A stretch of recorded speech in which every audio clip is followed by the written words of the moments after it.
আসসালামু আলাইকুম। Good morning.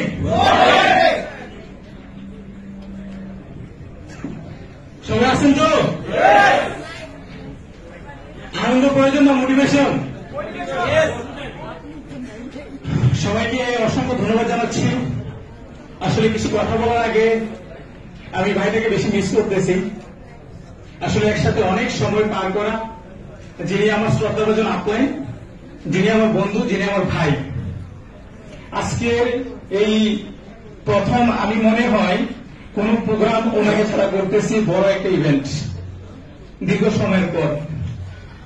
আসলে যখন ডিএক্সএন বিজনেস শুরু করি, ডিএক্সএন এমন একটা বিজনেস যেখানে প্রত্যেকের আপলাইন থাকে, প্রত্যেকের একটা গার্জিয়ান থাকে। উনি হচ্ছেন আমার আপলাইন গার্জিয়ান।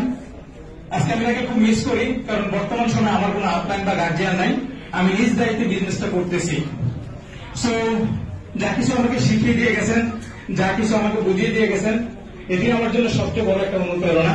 আপনাদের প্রত্যেকের সহযোগিতা কামনা করতেছি এবং মন থেকে ওনার জন্য প্লিজ আপনারা দোয়া করবেন। কারণ আজকে হয়তো উনি আমাকে দূর থেকে দোয়া করেন বলে কিন্তু আজকে আমি এতটুকু ভালো কিছু করতেছি।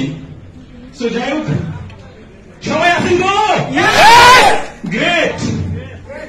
এখানে আছেন? এখানে আছেন? গ্রেট। কেন আছেন একবার কি জিজ্ঞেস করছেন নিজেকে? আপনাকে কেউ নিয়ে আসছে সেজন্য আসেন, নাকি নিজের জীবনকে পরিবর্তন করার জন্য আসছেন? জাস্ট নিজেকে প্রশ্ন করুন। এটা লাইফ চেঞ্জিং এর জায়গা। এখানে মানুষ আছে জীবন পরিবর্তন করার জন্য। আজকে আমি যে আপনার সাথে কথা বলতেছি, সিরিয়াস তা ডায়মন্ড, ইএসডি বা যেটি হোক, যে পজিশন অর্জন করেছি, এটা আমার ছিল না। বিদেশে 3 লক্ষ টাকা খরচ করে আসছি, মধ্যবিত্ত পরিবারের সন্তান, গরিব ঘরের সন্তান, হাজারো স্বপ্ন নিয়ে বিদেশে মাটিতে আসছি, এই প্রবাসে মাটিতে আসছি নিজের স্বপ্ন পূরণ করার জন্য। ইএসডি কি, এসএসডি কি, এই সম্মান কি, এগুলো কিছুই কিন্তু জানতাম না। এই লেবার সেকশনে যারা পরিশ্রম করেন, যারা এখানে শ্রম দেন, ঘাম ঝরান, আমি তাদের জিনিসগুলো অনুভব করতে পারি।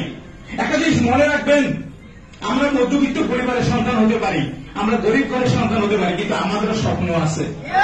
আমাদেরও স্বপ্ন আছে। সেই স্বপ্ন পূরণ করার জায়গা হচ্ছে এটা। নিজের ভিতর থেকে একটু চিন্তা করে, নিজের ভিতর থেকে। আপনি আজকে সাধারণ অডিয়েন্স হিসাবে আছেন, আগামী প্রোগ্রামে আপনি সাধারণ থেকে অসাধারণ হবেন কিনা আজকে এখানে ডিসাইড করে যাবেন।